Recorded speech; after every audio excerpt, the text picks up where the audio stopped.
Action. Donc on avait à cœur de vous partager une notion importante pour nous quand on aborde l'Ayurveda, c'est de venir se relier à une entité qu'on appelle Dhanvantari, qui est définie comme étant le dieu de l'Ayurveda. Et c'était important pour nous aussi de revenir en fait sur ce qu'incarnait et sur ce que ça symbolisait réellement, que de venir se connecter et de rentrer en contact avec une divinité, notamment Dhanvantari, mais même d'une manière plus large.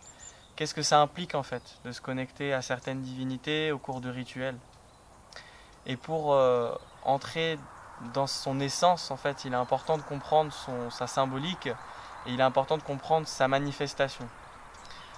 Quand on parle de Dhanvantari ou quand on parle d'une divinité, on ne fait pas référence nécessairement à une énergie qui est en dehors de nous.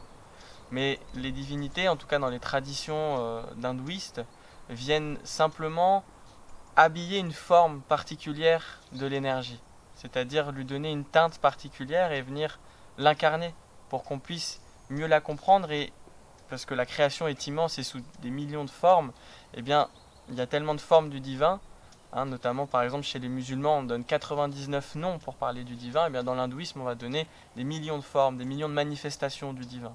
Et même ces divinités-là, en fait, ont des avatars qui représentent aussi d'autres fonctions. Ce qui est intéressant avec Dhanvantari, c'est que c'est un avatar de Vishnu. Et Vishnu, c'est cette force vraiment de maintien. C'est cette force qui permet la cohésion, qui permet de résister au processus oxydatif de la vie qui nous fait périr dans le temps.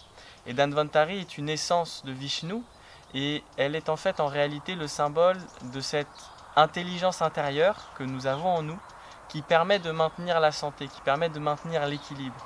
Donc quand on fait référence à Dhanvantari, en fait on vient honorer ce médecin intérieur, ce savoir intérieur, cette intelligence spontanée qui fonctionne sans qu'on en ait le contrôle, c'est-à-dire le fait que notre cœur batte, le fait que la température du corps vient s'équilibrer naturellement. Tout ça sont des manifestations de l'intelligence de Dhanvantari. Et se relier à cette essence, c'est se relier, c'est reconnaître et activer l'intelligence spontanée qui nous habite.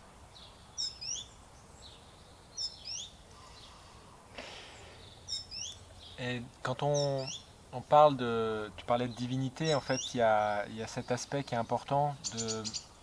On a envie d'être connecté à la tradition, parce que ce qu'il y a dans la tradition, en fait, c'est la mémoire de milliers d'années de la conscience qui a été appliquée à cette énergie. Donc quand on parle d'un chemin traditionnel, c'est qu'on fait de cette conscience appliquée notre allié. On invoque aussi tous ces yogis, toutes ces personnes qui ont pratiqué l'Ayurveda avant nous, comme des alliés pour nous venir nourrir cet espace de conscience qu'on a appelé Dhanvantari à ce moment-là.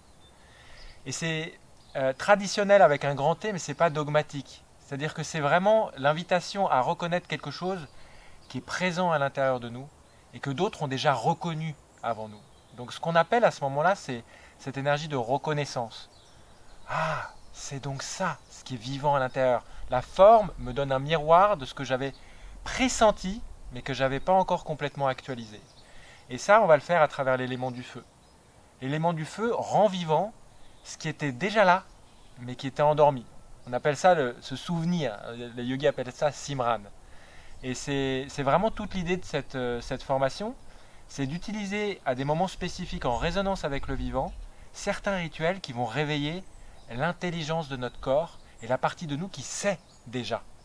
Donc ce n'est pas l'accumulation d'un savoir, c'est enlever le filtre qui était un obscurcissement temporaire de la réalité, qui était parce que j'ai posé ma mémoire, en fait mes conditionnements dessus, et avec le feu, on va petit à petit venir dissoudre ça pour reconnaître que la sagesse, la connaissance, elle est déjà là. Et ça, c'est très très différent comme approche d'une transmission qui est, on pourrait dire, top-down, où on nourrit les gens de contenu, etc. On a tous une connaissance qui nous est unique, parce que les 5 éléments se manifestent d'une manière qui est absolument particulière, spéciale, unique, et personne dans la création ne voit le monde comme nous on le voit. Donc la connaissance, elle est différente pour chacun parce qu'on a un angle de vue sur la vie qui est absolument différent.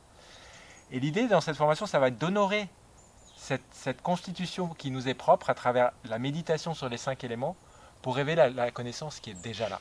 Et qu'on puisse la partager au groupe et ainsi qu'on puisse profiter les uns et les autres de la partie du divin qu'on ne peut pas voir parce qu'on n'a pas la structure pour.